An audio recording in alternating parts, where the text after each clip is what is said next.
हाँ थोड़ा सा मतलब हम हमेशा कहते हैं लम्या मतलब बहुत एक्साइटमेंट हो गई है, कुछ ना हो रहा हमारी ज़िंदगी में तो वैसे ही गैस आना बंद हो जाती है, तो फिर हमें इस चीज़ की एक्साइटमेंट या स्ट्रेस के अब ये जो सिलेंडर घर में है अगर तो रखा हुआ है तो उसको भरवाना है, उसको भरवाने कौन जाएगा, कितना भरवाना है, ज़्यादा ना भर जाए, खतरनाक भी साबित हो सकता है, घर में बच्चे भी हैं, अगर सिलेंडर नहीं है तो घर से रोटियां कौन लाएगा तंदूर से। बहुत आला, बड़ी आपने खूबसूरत। अगर आप कराची में रहते हैं तो पानी का टैंकर खत्म होने वाला है, पानी खत्म होने वाला है तो टैंकर मंगवाना है, और अगर आपने वैसे ही बहुत गर्मी में आप बेहोश हो रहे थे और आपने कूलर चला लिया या आपने 2 के बजाय 3 कपड़े इस्त्री कर लिए तो आपका बिजली का बिल आपको खासा एक्साइट कर सकता है। और अगर हमने अगली खबर ना की तो हमारे गेस्ट राना सनाउल्लाह जो है उठ के चले जाएंगे, इसलिए जल्दी से पहले खबर बताएं और फिर हम उनसे बात करें। अंदर इलेक्शन कराने का मुतालबा जोर पकड़ने लगा है, लेकिन पाकिस्तान बार काउंसिल ने भी बाय द वे मैदान में आकर इलेक्शन कमीशन से बर वक्त इंतखाबात का मुतालबा कर दिया है। पीपल्स पार्टी MQM और ANP भी अब 90 दिन में इलेक्शन की बात कर रहे हैं। सदर मुमलिकत और PTI का मौक़िफ़ तो पहले दिन से आईनी मुद्दत के अंदर इलेक्शन कराने का था और इस पूरी सूरत हाल में नून लीग ऐसा लग रहा है अकेली रह गई है। आईनी माहिरीन की राय भी यही है कि इंतखाबात से मुताल्लिक आईन बड़ा वाज़ेह है, 90 दिन की मुद्दत से बाहर इलेक्शन नहीं कराए जा सकते। सब देख रहे हैं कि मुल्क में जारी सियासी अदम इस्तेहकाम मईशत पर मनफी असर डाल रहा है।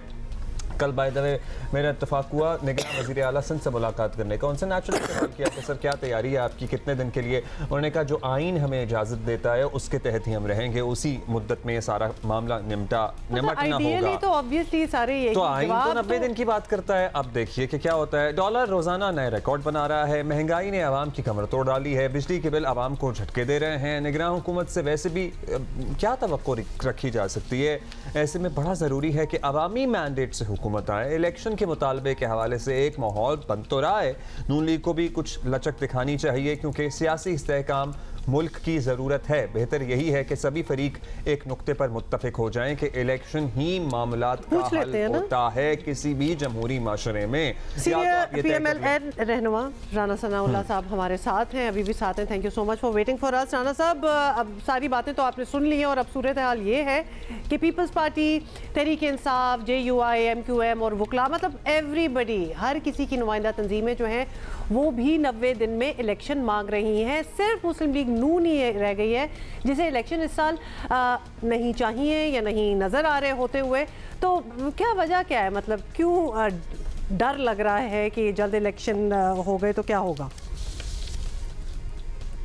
मैं समझता हूँ कि ये एक नेशनल ब्लेसिंग है कि हमारा सेंसस के ऊपर सबका इत्तफाक़ राय हो गया है। और वैसे भी जब इत्तफाक़ राय हुआ CCI की मीटिंग में और उसके बाद जो है ये अप्रूव हुआ और पब्लिश हुआ, तो उस वक्त सभी को मालूम था कि डिलिमिटेशन होनी है। वो अब ठीक है, पॉलिटिकली अगर किसी को और चीज़ सूट करती है, कोई और नारा जो है वो ज़्यादा मुनासिब लगता है तो वो ठीक है, वो अगर वो नारा लगाना चाहते हैं वो लगाएं। लेकिन उस वक्त सभी को मालूम था कि सेंसस के अप्रूव होने के बाद डिलिमिटेशन होगी। सर चले डिलिमिटेशन के बाद भी फौरी इलेक्शन होने की बात हो ना, उसके बाद भी मतलब कमर दिलशाद साहब कहते हैं मई तक बात जाती हुई नज़र आती है। अब वैसे राना साहब जाहिर ये है कि मुस्लिम लीग नून कुछ भी कह ले, प्रेशर तो सर बन रहा है कि इलेक्शन अक्टूबर नवंबर में होने चाहिए। बेहतरीन तो यही होगा कि जो भी इत्तेफाक राय जो भी हो इत्तेफाक राय से हो। अब क्योंकि वैसे ही फिर पहले ही इलेक्शन मुतनाज़ ना हो जाए ना, अक्सरियत अगर जल्द इलेक्शन चाहती है तो मुस्लिम लीग नून भी कुछ लचक दिखाए, तैयार हो जाए या नहीं? देखिए, इसमें अक्सरियत वाली बात भी आपकी जो है वो कोई ज़्यादा दुरुस्त नहीं है। इसमें MQM का बड़ा वाज़ेह स्टांस है और गिला भी उन्हीं को था और शायद फ़ायदा भी उन्हीं को पहुंच रहा है, कराची वालों को, क्योंकि कराची की सीटें जो है वो बढ़ेंगी, जिसका पीपल्स पार्टी को रूरल सिंध के हवाले से यकीनन जो है वो कोई नुकसान होने का एहतमाल है। इसलिए शायद वो इस बारे में अपना अज़हार ख़याल भी जो है वो कर रहे हैं। इसी तरह से KPK में भी कुछ लोगों को फ़ायदा भी हो रहा है। इस हिसाब से बहुत सारे शहर हैं कि अर्बन एरियाज़ को फ़ायदा हो रहा है, रूरल एरिया जो है वो उनको थोड़ा सीटों का नुकसान हो रहा है। तो ये दोनों तरफ ही चीज़ें हैं, कुछ को जिनको कोई फ़ायदा पहुंचने का जो है वो इंदिया है वो चाहते हैं कि होना चाहिए डिलिमिटेशन, और जिनको थोड़ा नुकसान है उनका ये ख्याल है कि चले अभी ना हो। लेकिन आइन और कानून का तकाजा ये है कि जब सेंसस जो है वो हो चुका है उसकी अप्रूवल CCI ने, जो एक आइनी अदारा है जिसमें तमाम सूबों की, फेडरेशन की, तमाम पॉलिटिकल पार्टीज़ की रिप्रेजेंटेशन थी, उसमें इत्तफाक़ राय से उसे मंजूर किया गया है। तो फिर उसके बाद डिलिमिटेशन जो है ये एक आइनी तकाज़ा है, तो ये होनी चाहिए। इसमें अक्सरियत या अक़लियत वाला मामला नहीं है।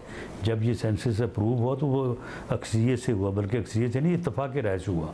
तो उस वक्त सभी को मालूम था कि इसका रिज़ल्ट जो है वो बाद में क्या होगा। अच्छा, बात यह है राना साहब, इलेक्शन और सियासी इस्तेकाम की सदा इसलिए भी बुलंद हो रही है क्योंकि निगरान हुकूमत के इब्तदाई दिनों में ही आपने देखा है, हम सारे देख रहे हैं कि तरह तरह के मसाइल जो है वो खड़े हो रहे हैं और शायद उनसे उस तरह डील नहीं किया जा रहा जिस तरह के आवाम की एक्सपेक्टेशन है। ख़ास तौर पर आपकी हुकूमत का पैदा किया गया बिजली के बिलों वाला जो मसला है वो अब बड़ा मुश्किल हो गया उसके साथ डील करना। तो इससे मौजूदा हुकूमत कैसे निपटे? इनफैक्ट अगर आपके पास कोई आइडियाज़ हैं, कोई मशवरा है तो प्लीज़ दें। आप शुक्र ही कर रहे होंगे कि आप चले गए हैं। वैसे ये कौम को पूरी तरह से इल्म है भी और होना भी चाहिए, और इस बात को वाइस होना चाहिए कि हमने तो बड़ी कोशिश की। हमने वो मुआहदा जो बिल आखिर हमें मजबूरन करना पड़ा, उसको हमने डिले भी किया, उसके ऊपर मुज़ाकरात भी किए, IMF से बहुत जो है वो तकाज़ा भी करते रहे, मिन्नत भी करते रहे कि जनाब आप इन शराइत को जो है वो नरम करें। लेकिन एक मुआहदा हो चुका था, पाकिस्तान की गवर्नमेंट ने, वज़ीर-ए-आज़म ने साइन किए हुए थे, तो वो तो इस बात को नहीं सुनते थे। वो कहते थे कि हमें इस बात से कोई गर्ज नहीं है कि उस वक्त वज़ीर-ए-आज़म का क्या नाम था और अब के वज़ीर-ए-आज़म का क्या नाम है। दी prime minister of Pakistan is prime minister of Pakistan.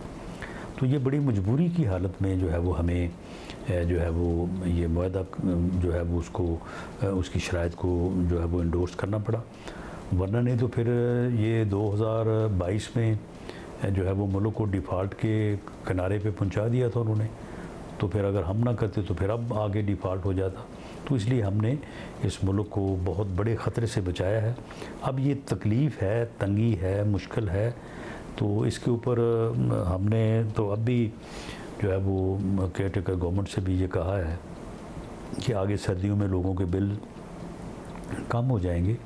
तो अब जो बिल जून, जुलाई, अगस्त के ज़्यादा आए हैं तो इनको थोड़ा जो है वो डाउन कर दिया जाए, इनको 2 या 3 इंस्टॉलमेंट्स में कर दिया जाए। जिसका 15,000 बिल है वो 15,000 नहीं दे सकता, लेकिन चलो 5,000 तो वो दे सकता है। तो इस तरह की सूरत हाल जो है वो होनी चाहिए, और हमें उम्मीद है कि केयरटेकर गवर्नमेंट जो है बड़े काबिल, टेक्निकल और बड़े समझदार लोग हैं, तो इंशाअल्लाह ताला वो इस मुश्किल की घड़ी में जो है वो कौम को रिलीफ देंगे और इसके ऊपर काबू पाएंगे। ज़ाहिर है ये मामला भी आपको पता है राना साहब, IMF को ऑन बोर्ड लिए बगैर नहीं हो सकता कि आगे किस्तें कर ली जाएँ, अभी की पेमेंट्स जो है बाद में वसूल की जाएँ। अब क्योंकि यही बताया गया है। एक और ख़बर राना साहब, ज़रा सियासी बात कर लेते हैं, बड़ी गर्म है कि PDM के तर्जुमान हाफिज़ अब्दुल्ला साहब का बयान हमने सुना, कहते हैं कि चेयरमैन PTI मुल्क से बाहर जाने के लिए मिन्नतें कर रहे हैं, उस पर काम भी हो रहा है। तो अगर ऐसी कोई डील बन जाती है, क्या मौक़िफ़ होगा PMLN? क्या चेयरमैन PTI को एक सेफ एग्जिट दे देना चाहिए? NRO पर मेरी ये इन्फॉर्मेशन नहीं है। हाफिज़ अब्दुल्ला साहब की अगर इन्फॉर्मेशन है तो वो इस बारे में कोई बात कर सकते हैं, लेकिन असूली तौर पे मैं समझता हूँ कि ये सेफ़ एग्ज़िट वाली बात जो है, ये इससे पहले भी इस किस्म के मामलात हुए हैं, इनके बड़े ही रिपरकशंस हैं। केस जो है वो अगर किसी के ऊपर है वो चलना चाहिए और उसका जो है वो मेरिट और इंसाफ के मुताबिक फैसला होना चाहिए। ओके, बहुत बहुत शुक्रिया राना सनाउल्लाह साहब फॉर स्पीकिंग विद